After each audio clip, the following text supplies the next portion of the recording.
I thought I'd share a rough map of the desert part of our trip. This shows you roughly the paths we've taken through the desert. Okay guys, it's Tuesday the 22nd, 3 o'clock. We just passed, or stopped at Geosurvey Hill, and now we're heading on towards the geological center of the Simpson. There's not really a very well-defined track. There are some very faint tire marks here, but that is certainly the least discernible track we have driven so far. On our crossing, we are third day in. We haven't seen a single vehicle, so quite the opposite of the first crossing we did. I'd like to stress that leaving the main desert tracks like French, Rig, QAA or even the Madigan line requires permission from Northern Territory Land Council and are definitely not to be taken lightly. It requires well-prepared vehicles and drivers with desert and remote area touring experience. Any mechanical failure could have catastrophic consequences, and the likelihood of not seeing another car for weeks or even months is great. There is also no way of getting quick medical help, as depending on the area you are in, you may require days of hard and difficult driving to get to Birdsville or Mount Dare. Not to mention that you need a vital fuel and water supply, which can be easily underestimated depending on the temperature and terrain you encounter. Our plan was to stay 2 nights at the next camp spot and also find something on top of a dune. So after an hour driving, we found the perfect spot right on top of one of the bigger dunes.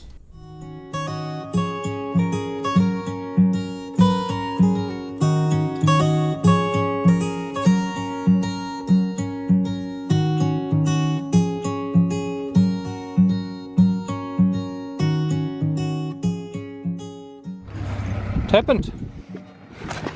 Broken sway bar. Broken sway bar? I think that's broken, eh? Looks broken to me. Dan decided to remove the sway bar the following day.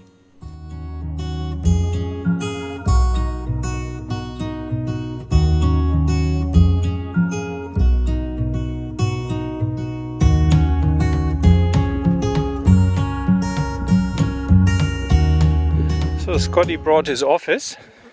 How are you, Scott? Oh, free of flies. Is it? How many have you got on you? Yeah, so we're taking the sway bar off altogether, and this is... We ended up removing the whole sway bar, which was pretty easy, with the sway bar brackets only bolted on. The aerial footage shot here with the Phantom 4 Pro gives you a good idea how remote and isolated we are and the Simpson Desert is. It's hard to fathom if you haven't been there really. I just thought I'd give you an idea what I carry on the roof rack. I usually do not like to carry a lot on the roof, but for long trips like these, which are very remote, unfortunately I can't get around it. I carry 30 liters of fuel. The green jerry can you see up there is empty. That was a water can I had inside the car. So I carry a 20 liter can jerry and a 10 liter jerry, and except the 10 liter jerry, that's my iron reserve, but the 20 liters go in first, so to lighten the load on the roof. I also have a spare carcass on the roof. I was umming and ahhing whether I should take one, because really in, I don't know, over 100,000 Ks of touring, I've never done a tire. The new modern tires in my tire size in 35, very sturdy tires, and very slim chance. I carry tubes, I carry obviously a tire repair kit, I carry tire patches, I carry gasket sealant. So I can make do even with the sidewall damage, depending on how bad it is, obviously in the bush, at least to get out. However, I didn't know what to expect here. We going cross country, so I have another Nitto 35-inch trail grappler carcass.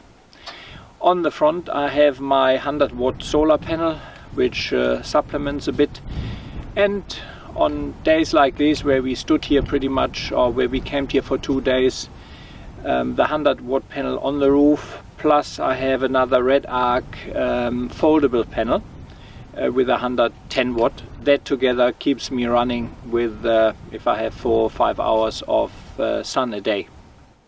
At the end of the roof rack I carry 2 threads, which is an extraction board, so to speak. I have, as always, a Fox wing on one side, which I haven't used yet, and on the other side I have a normal Moreni smaller 2 by 2.50 meter awning, which I had out yesterday for a bit of shade, and yeah, that worked well. So pack it well, center it correctly, which I did when I packed the whole roof rack. I considered to balance the car. Another little tip, guys: jerry cans are notoriously for leaking, especially if you fill them up to the brim. So a good little tip is actually to use some standard shopping bag, double fold it and stretch it over. That will actually seal the jerry can quite nicely. So fortunately, 2 caps here. Release the top cap, and it will make filling much easier, as you don't create air pockets or vacuum pockets. And off we went towards the geographical center of the Simpson. We followed some tire tracks which must have been made by a group which were 1 or 2 days in front of us. However, these tracks were not always that suitable, so we started following our own bearings towards the geo center.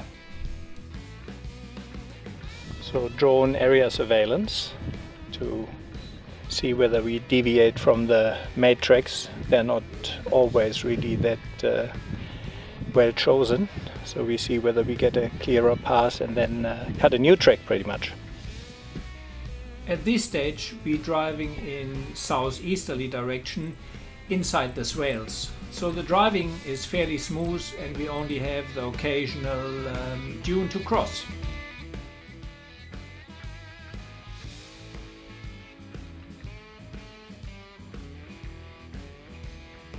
Dan failed to proceed on the first go here, so he just reversed back, gave it a little bit more momentum and cleared it with ease.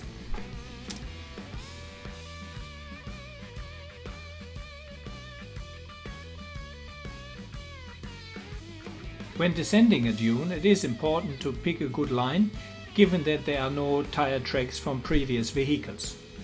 You want to go down the dune as straight as possible, but still obviously have to pick a line to go around the big spinifex humps and sometimes small trees. What you can't really see on the video is that there are also quite a few holes which you have to navigate around. These holes are created by the wind and the sand drift. Once you're heading cross-country and making your own set of tracks, it really becomes a different kettle of fish. Keep in mind, we have 35-inch tires, 3-inch lift, and if you look at the bonnet, you still see the car quite a bit moving. Less modified or stock vehicles could get into a lot of trouble trying to get up and down these dunes. Dan is struggling up there. Saw the flag appearing and disappearing. There he is. Dan required a little more effort to get up some of the dunes. I think that was mainly due to his engine. The 1HZ with a heavy Troopy just didn't have enough power there.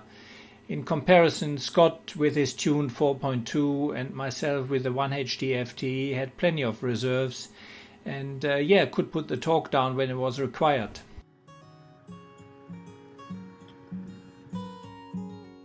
We came across a sizable flock of pretty large birds in the middle of the desert. That was quite a rare sight, which we hadn't seen before. Shortly afterwards, we reached the supposed geographical center of the Simpson Desert. However, that is debatable, because to determine a geographical center, it would mean that the Simpson needs to be clearly defined, which it isn't. And this geographical center was created in 1993 by the Australian Army. However, William Kemp created a probably more accurate geocenter with the plaque in 1987. So what you see here is a newer geocenter created by the Army.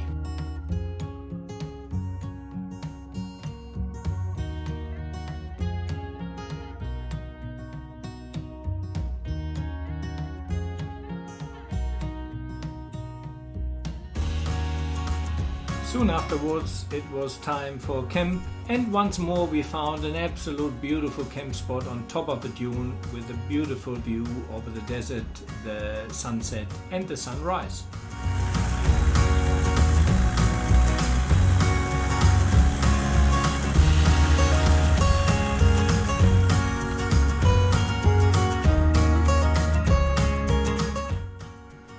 Leaving the geological center, we found a fairly well-defined track, which according to the direction and map probably would have come out on the French line.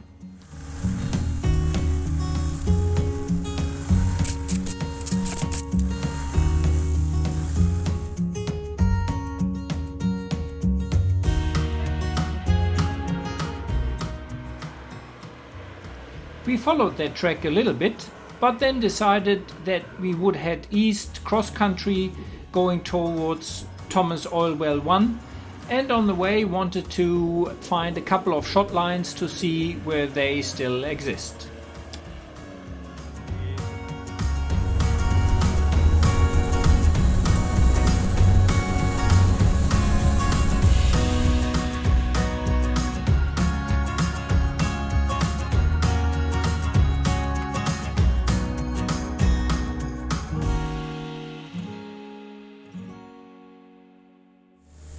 This nicely shows my Fulcrum and Super Pro suspension at work, which served me very well over the past 25,000 kilometers.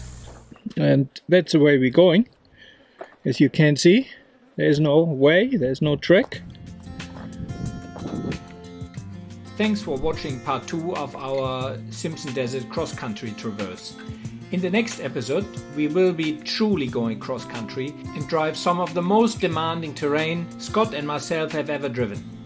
Unfortunately, we also have another breakage there, so keep your eyes peeled for the final episode of this trip. As always guys, I would greatly appreciate if you could share, like and subscribe.